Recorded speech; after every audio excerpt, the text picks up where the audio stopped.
I'm lost because the minister has come to this house with a casual answer, describing stories of aircrafts, size of aircrafts and things, which has nothing to do, Mr. Speaker, with the question that I raised.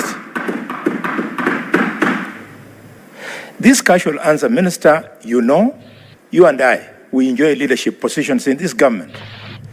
We can talk to each other here and talk to each other behind the tent and talk to each other in our private offices as we do.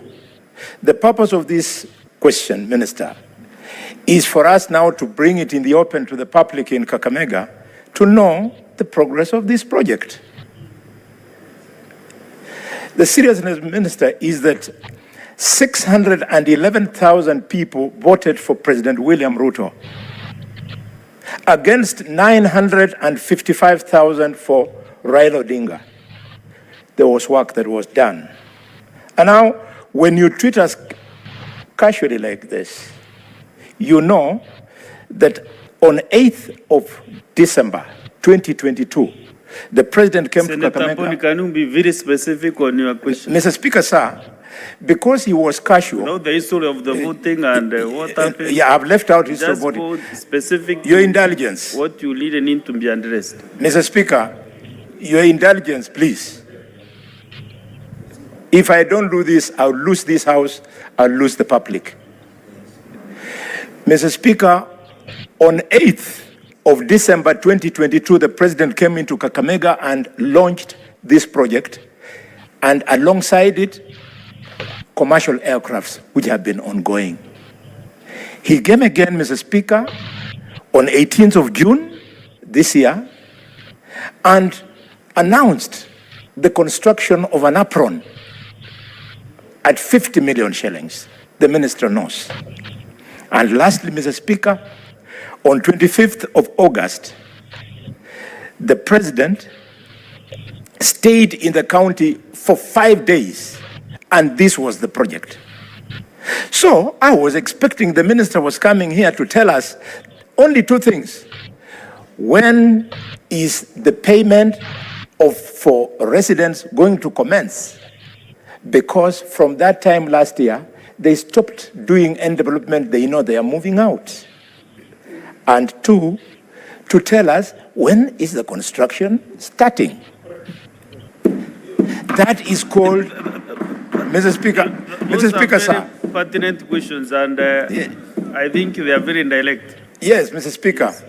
Mr. Speaker, I feel extremely offended that this is how we are treating the public that gives us the same money that we use to develop projects. You wait for the answer, Senator Mboni, and then you can maybe react later on.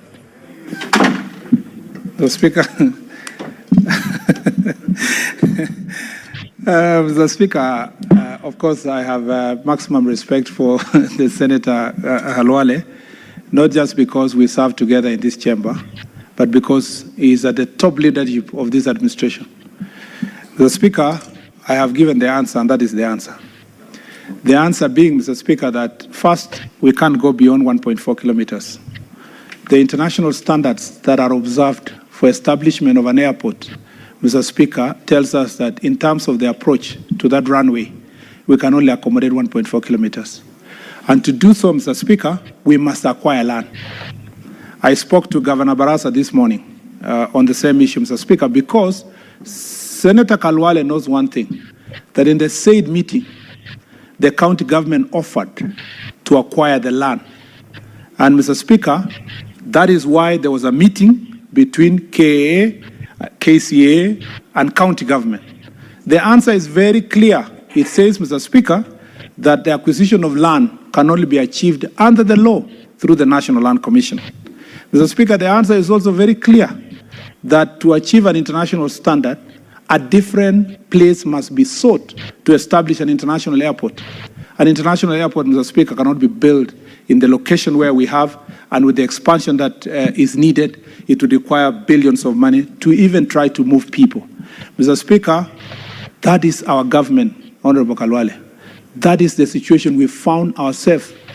It requires, you were in the meeting, You were in the meeting, Mr. Speaker, and the answer of, Mr. Speaker, 400 million was required in the discussion in the meeting for purpose of, Mr. Speaker, expanding. The county government said that to acquire that land, they need 400 million from KAA and the national government.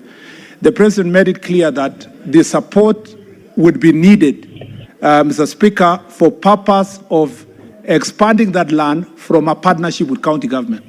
So, Mr. Speaker, the Honorable CS cannot come to the chambers and August House, a very respectable house, and give an answer that is outside the technical advice that comes with the specification of what an airport looks like, Mr. Speaker. But I appreciate the passion that with which Senator Khalwale is prosecuting this matter. It helps my ministry, if it was possible, that Parliament appropriate some money for purpose of that acquisition. If that passion also can be channeled to the National Assembly to look for the resources. But we know the circumstance under which we are operating, Honorable Khalwale, that we must keep certain level of fiscal discipline because of the challenges we have as a government. I thank you, Mr. Speaker. Thank you. Now we go as per my directive. I want to open the next 30 minutes to the members, senators, to ask supplementary questions, especially on airports, or as a similar supplementary question, so that we tighten up this process. We are